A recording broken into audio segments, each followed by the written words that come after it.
Let's talk about Joe Biden's speech last night and a new encouraging poll about the 2024 election. Stay tuned, everybody. Folks, for the very best meat you have ever eaten, check out samsbutchershop.com. Go there, shop around. When you go to checkout, enter the coupon code Triple T for a 10% discount. Check it out. And a good Friday morning to you, everybody. This is Trailer Trash Tim. How's your mama and them? Thank you so much for joining me today. I've been rushing this morning because I had to go to bed early last night, so I didn't get a chance to watch the speech given by Joe Biden. Not that I wanted to watch it, but of course, in order to bring you the latest information I can find, I have to do all that hard work so you don't have to, because I know nobody watching me probably wants to watch what he has to say either. So anyway, this morning I've been scrambling. It's early in the morning. I had to go to work, so I got home as soon as I could and started studying the speech. By the way, my lighting is off this morning. I just forgot to turn my battery on. I'm out in my camper, of course, so I apologize for the poor lighting.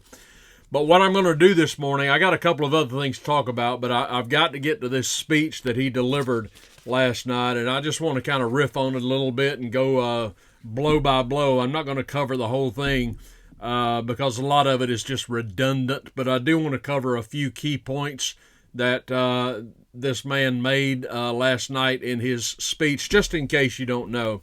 Joe Biden gave a speech last night. If I may have a sip of coffee.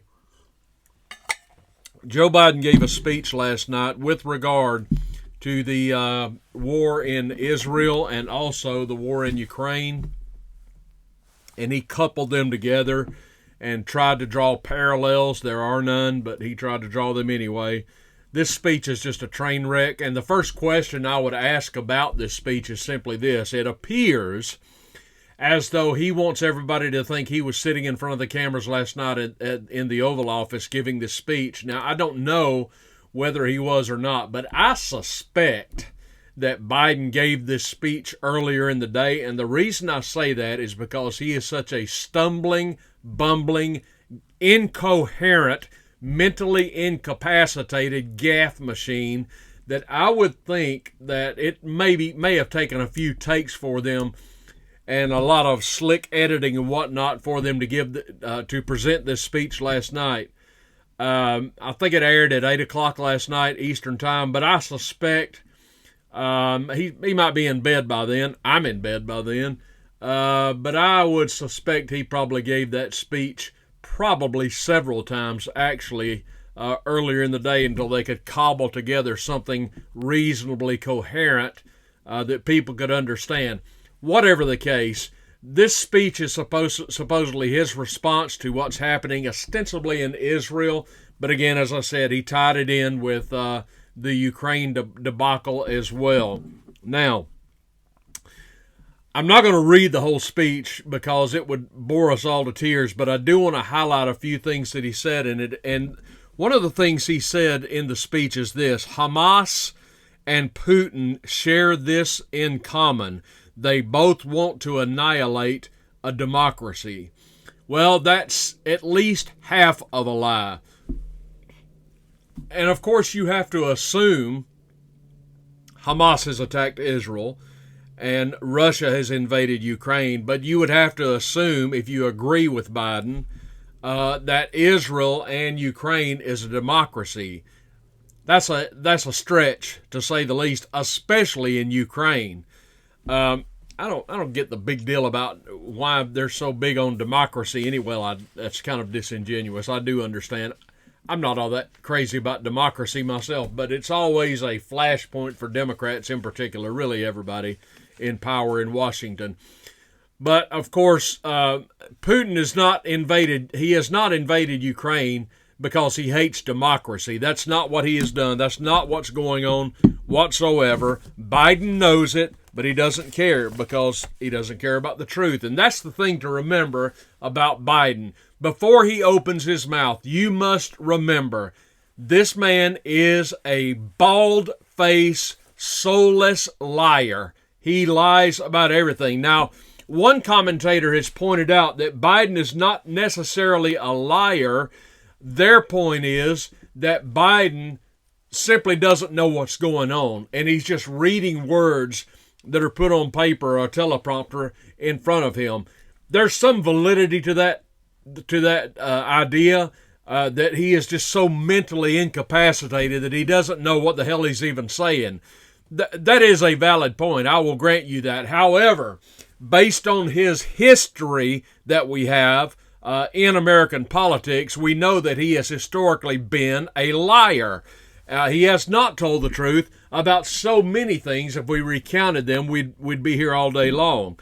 So I would say it's kind of an amalgamation or a combination of lies and Biden simply not knowing what he's saying or what's going on. And of course, it's fair to say he's just reading words that his handlers have put in front of him.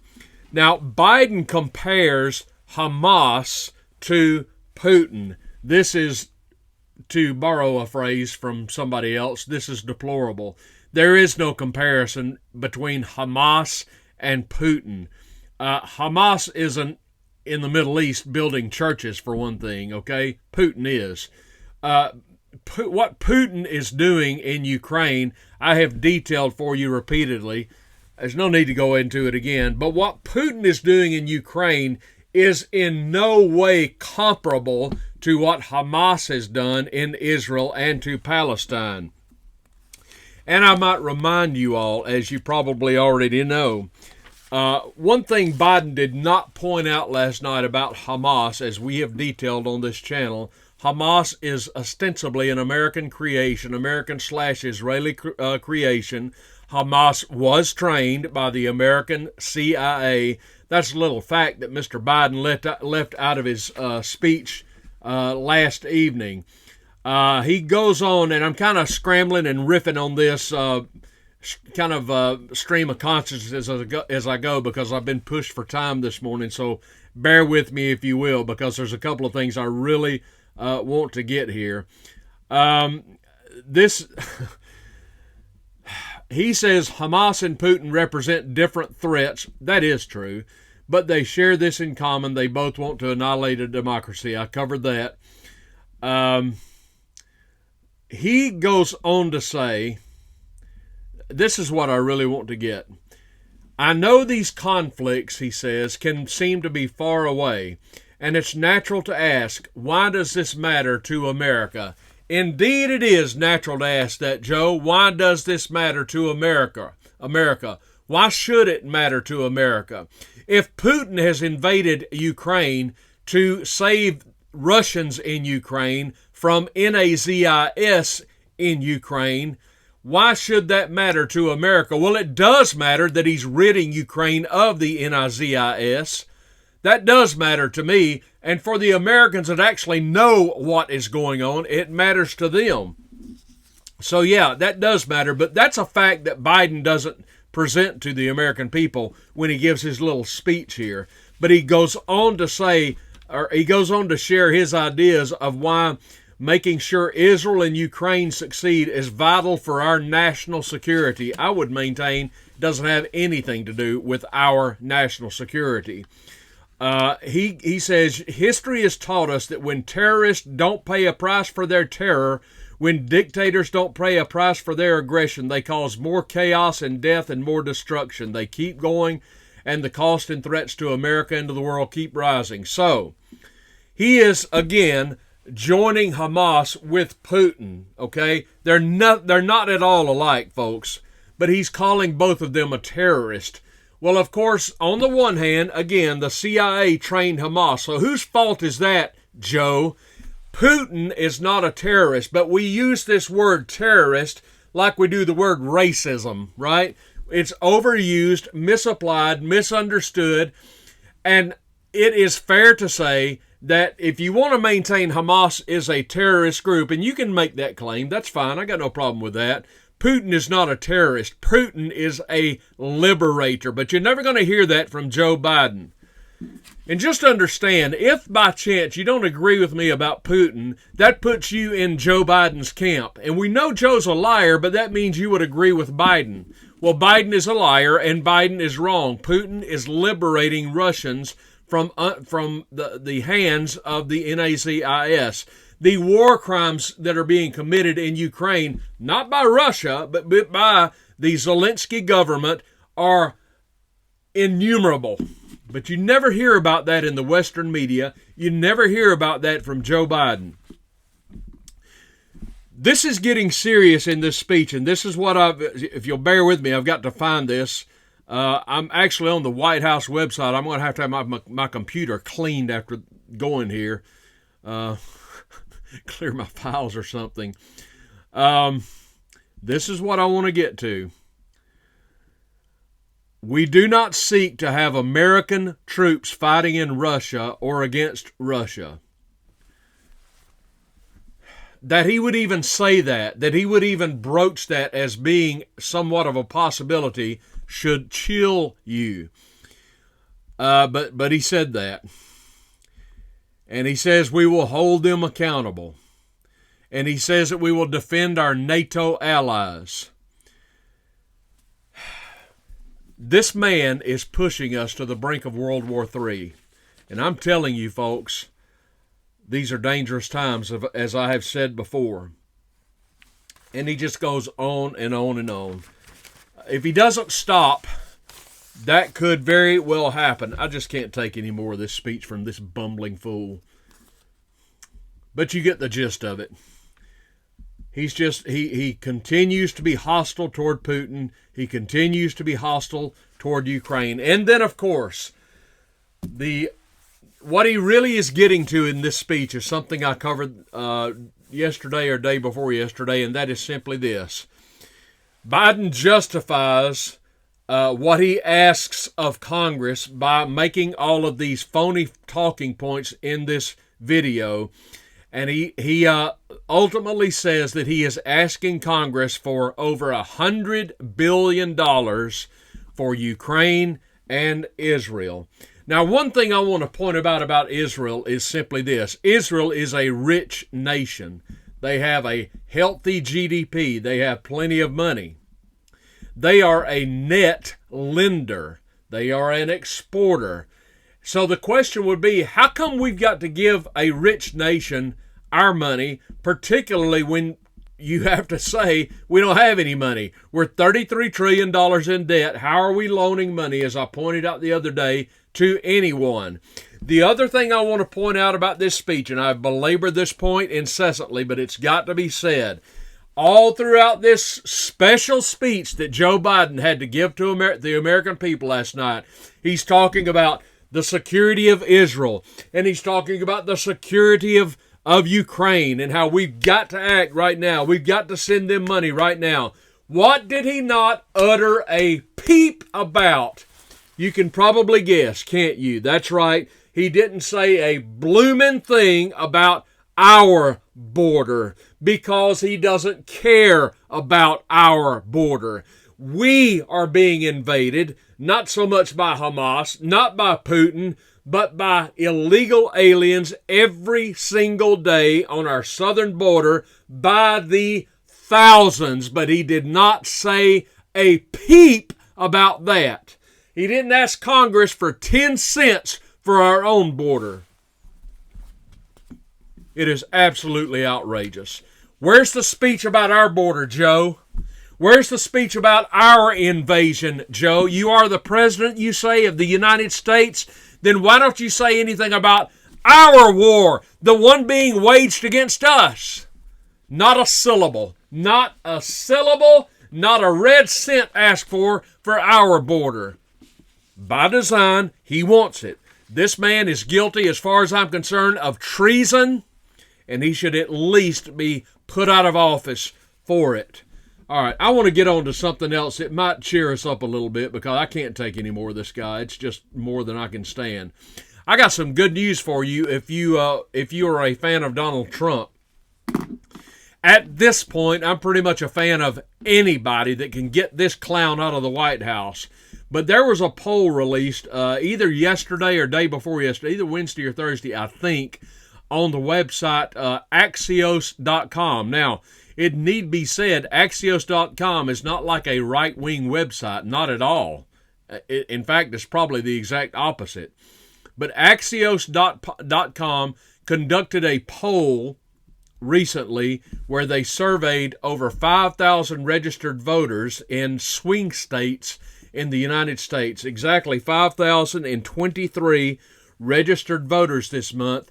And they noted that these people they surveyed said that the economy was the most important issue.